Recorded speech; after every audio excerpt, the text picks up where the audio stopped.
There is a woman in your life right now who is doing everything she can to make sure you don't realize she likes you. And the strange part is, she is probably succeeding. Not because you are unobservant, not because the signals aren't there, but because the signals she is sending are designed, even if unconsciously, to look like the opposite of what they are. She is attracted to you, and that attraction is making her act in ways that, on the surface, look like indifference, or distraction, or mild irritation. And most men, reasonably, logically, take those surface signals at face value and walk away. This is what I want to talk to you about today, because here is the question that holds everything together. Why would a woman who genuinely likes you work so hard to make sure you don't know it? That question sounds almost irrational when you say it out loud, but the answer is deeply human, and once you understand it, you will never look at certain interactions the same way again. By the end of this video, you will be able to identify, in conversations you are already having with people already in your life, the specific behavioral contradictions that reveal suppressed attraction, not as theory, as recognition. Let's start with why any of this happens at all. Before you can recognize what she is doing, you need to understand why any woman would do this in the first place. And the answer is simpler than you would expect and more human. When a woman feels genuine attraction towards someone, especially someone she interacts with regularly, she is not just managing her emotions. She is managing risk, social risk, emotional risk, the very specific risk of being the one who shows her hand first and being wrong about what she thought she felt coming back toward her. Think about what exposure actually costs her in that scenario. If she signals interest openly and he does not feel the same way, she has to continue existing in proximity to that rejection. A coworker, a friend of a friend, someone in her regular social circle. The discomfort of that kind of rejection does not end when the conversation does. It follows her into every shared space afterward. So she protects herself the only way available. She hides it. And she hides it well. She hides it so well that sometimes she half convinces herself it is not even there. Of course, not every woman who seems indifferent is concealing attraction. Context matters enormously here. But there is a pattern of behavior, specific, observable, and consistent, that distinguishes genuine disinterest from attraction that is being carefully managed. And that pattern always leaves traces. The first trace involves something she cannot fully control, no matter how hard she tries. The first thing she cannot fully control is her attention. She notices you in a room before you notice her. She remembers things you mentioned once casually that you have already forgotten you said. Attention is involuntary when attraction is present. That is not a romantic idea. It is how the attentional system works. The brain naturally prioritizes information related to people it finds emotionally significant. Psychologists refer to this as attentional bias, the automatic, largely unconscious tendency to notice and track stimuli connected to someone we are drawn to. She is not deciding to pay attention to you. Her brain is simply doing it, and she is trying to manage what she does with that information afterward. What this looks like in practice is specific. She mentioned something you said in a previous conversation, not a major thing, a small one. The name of a restaurant you mentioned liking. A frustration you voiced once about something at work. A preference you stated in passing weeks ago that she has apparently filed somewhere. She brings it up naturally, almost casually, and then catches herself because she realizes that remembering it at that level of detail signals something she is not ready to signal. In that moment, she will often deflect. She will move the conversation quickly past what she just revealed. She might joke about it or attribute it to good memory generally. What she will rarely do is sit comfortably in the acknowledgement that she has been paying very close attention to you. Now, you might think maybe she just has a good memory for everyone. And sometimes, yes. But here is the distinction worth watching for. The specificity is different with you. With others in the same conversation, her recall is ordinary. With the details that involve you, it is precise. One instance of this means little. A pattern of it, across multiple interactions, means something very different. Most men, when they notice this, either dismiss it entirely or read too much into a single moment. The useful move is quieter than either of those. Just notice and continue watching, because attention is just the beginning. There is something she does with her body that she is even less aware of, and it tells you more than her memory ever could. You can control what you say. You can control your expression. What most people cannot fully control is where their body points when it relaxes. Behavioral researchers have studied proxemic orientation, the way the body positions itself in physical space relative to others, and consistently found that the body aligns toward people of emotional significance without conscious direction. She can turn her face away from you. She can direct her words towards someone else in a group. But if her feet are pointed toward you, if her shoulders have unconsciously rotated in your direction while the rest of her seems engaged elsewhere, that alignment is not a performance. It is information. In a social setting, pay attention to body angle, not face direction. Face direction can be managed. Body angle, especially in relaxed moments when she is not thinking about it, tends to drift toward whoever the nervous system finds most significant in the room. There is a specific version of this worth knowing.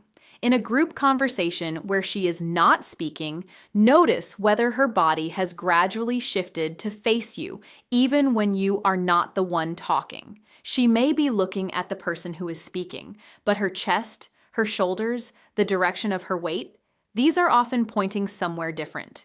This is what I mentioned at the beginning, and we are getting closer to it now. The reason hiding never quite works. The concealment is always verbal, always cognitive. The body operates on a slightly older system, and that older system keeps giving things away. Of course, body language in isolation is never a definitive reading. People stand in all kinds of ways for all kinds of reasons. What you are looking for is consistency, the same orientation appearing across different settings and different moments, reliably in your direction. Most men, when they finally learn to read this, realize they have been standing in evidence for months, but the body is only one layer. Sometimes what she says is the signal, specifically what she argues with you about. She disagrees with you on something small, something that when you think about it later, she clearly did not feel that strongly about. But in the moment, she held the position because holding it kept the conversation going. This is one of the behaviors that gets most misread, and I want to take a little more time here because there is something worth understanding beneath the surface of it. When a woman is suppressing attraction, she often feels that showing warmth or obvious interest is too transparent, too much exposure for where she is emotionally. But friction feels safer. A disagreement gives her a legitimate reason to stay engaged with you, to hold your attention, to extend an interaction that would otherwise have a natural ending point, without it looking like she engineered the extension. So she introduces friction. Not hostile friction, low stakes, almost playful friction, a gentle pushback on something you said, a contrary opinion offered a little more lightly than a genuine contrary opinion would be. The tone is the tell. It is warmer than the actual disagreement would suggest it should be. Psychologists describe this as a form of engagement-seeking behavior, where the goal is not to win the argument, but to maintain the connection that the argument creates. She is not actually invested in whether you agree with her about whatever it is she just disagreed about. She is invested in the conversation continuing. What you will notice, if you pay attention, she does not disengage when you push back. A person who genuinely wanted to disagree and be done with it would state their position and move on. She stays, she asks follow-up questions, she introduces new angles. The argument becomes a kind of extended contact that neither of you quite names for what it is. Before we continue, there is one additional layer here that most explanations skip over entirely. The topics she chooses for these small disagreements are almost never random. They tend to be things she has some reason to believe you have opinions about. topics adjacent to things you have discussed before. She is, in a sense, using the disagreement to show you she has been listening. The mistake most men make here is taking the friction at face value, deciding she is contradictory or difficult or just not interested. What they miss is the warmth underneath the friction. And that warmth is the actual message. But that is just how she behaves when you are together. In group settings, she is doing something else entirely, something you would not notice unless you knew where to look. In a group setting, she is not just paying attention to you. She is watching the room's reaction to you. And she is doing it quietly enough that most men never notice. This is a form of social evaluation that happens beneath the surface of ordinary group interaction. When a woman has suppressed attraction towards someone, she begins running what functions almost like a background assessment, not consciously, but consistently. She watches how other people respond when he speaks, whether he is listened to, whether others find him interesting or amusing or worth their attention, whether he handles himself with ease or with visible effort. She is cross-referencing her own response to him against the room's response. This is partly self-reassurance. If others respond to him positively, her own attraction feels more grounded, less exposed. But it is also genuine curiosity about who he is when she is not his primary audience. What this looks like from the outside, in a group conversation, she seems socially engaged with the room, but her attention shifts to you with a quiet regularity, particularly in moments when others are reacting to something you said or did. She catches other people's laughter at your joke. She notices the way someone leaned toward you while you were speaking. She is watching the social texture around you with more attentiveness than the conversation alone would require. Of course, people watch group dynamics for all kinds of reasons. What marks this as something different is the specificity of what she tracks. She is not watching the room generally. She is watching the room's relationship to you specifically. And there is one person in that room whose response she monitors more carefully than anyone else's, though that takes us into the next signal, the one that most men not only miss but actively misread. She tells you, almost as an aside, that someone asked for her number last week, and then, just for a second, she watches your face. Not your words, your face. This is one of the most commonly misread signals in the entire landscape of suppressed attraction, and I want to be careful about how I explain it because it is easy to take in the wrong direction. When a woman mentions male attention, she has received a compliment, an invitation, a number request to a man she is attracted to but is concealing that attraction from. She is almost never doing it to signal unavailability. She is doing it to measure investment. She wants to know if you care. And because she cannot ask you directly, that would be too exposed, too much of a reveal, she introduces the information as a casual aside and reads your reaction. The reaction she is looking for is not dramatic. She does not want you to appear threatened or destabilized. What she is looking for is the subtle register of someone who has noticed, a slight shift in your attentiveness, a micro change in your expression, the kind of thing that tells her this information was not entirely neutral to you.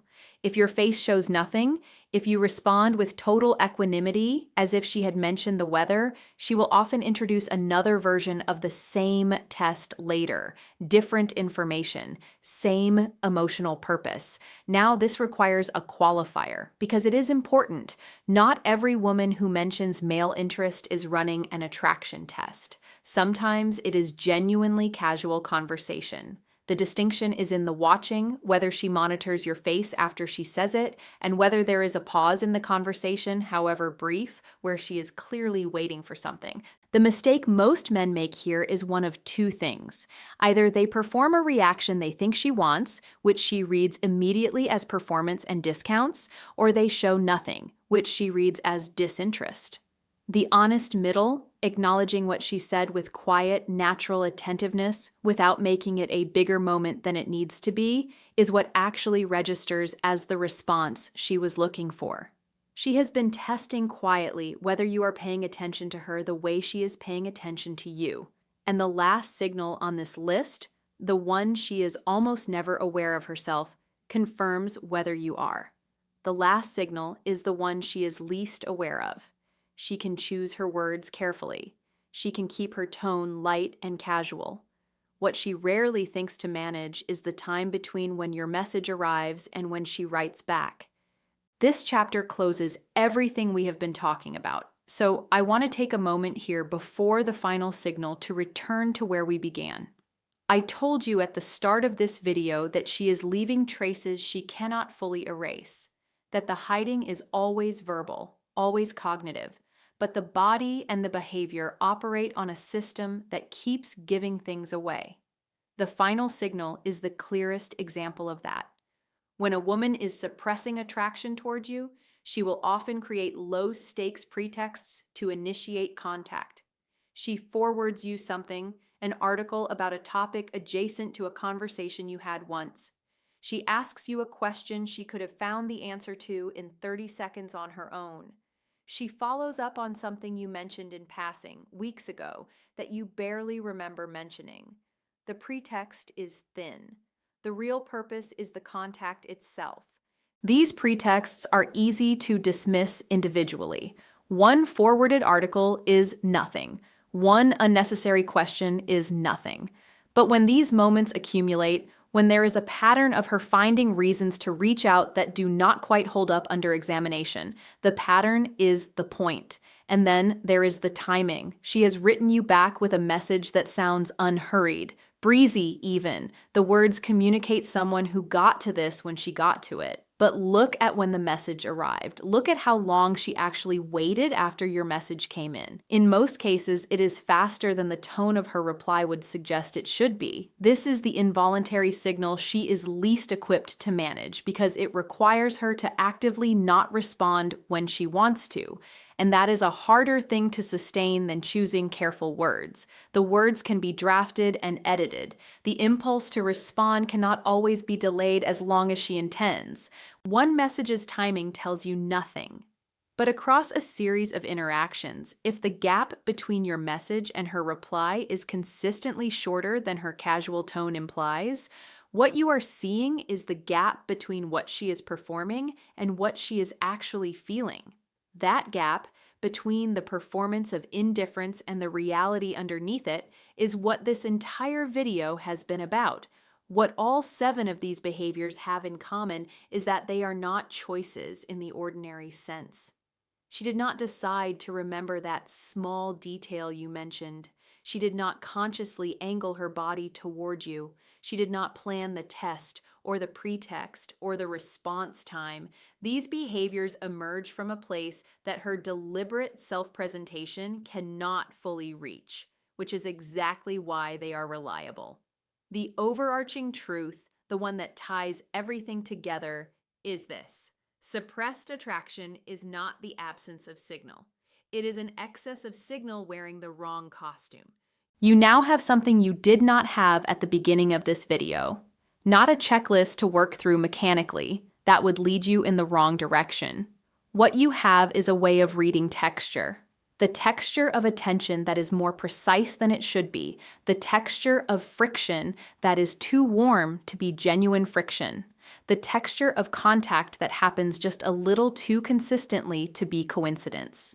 You do not need to overanalyze every interaction. Most of what I have described will become apparent to you naturally now that you know what you are actually looking for. The recognition, once it is trained, works quietly in the background. Which one of these 7 things have you seen from a woman in your life, and which one surprised you the most? Tell me in the comments. I read every one of them, and your answer to that question genuinely shapes what I make next. If this kind of insight is useful to you, subscribe, because what I focus on here is not surface behavior, but the deeper psychology underneath it. That distinction is what makes the difference between information and actual understanding. In the next video, I am going to show you what happens when she decides to stop pretending. The specific shift in her behavior that tells you the wall just came down. That one is worth waiting for.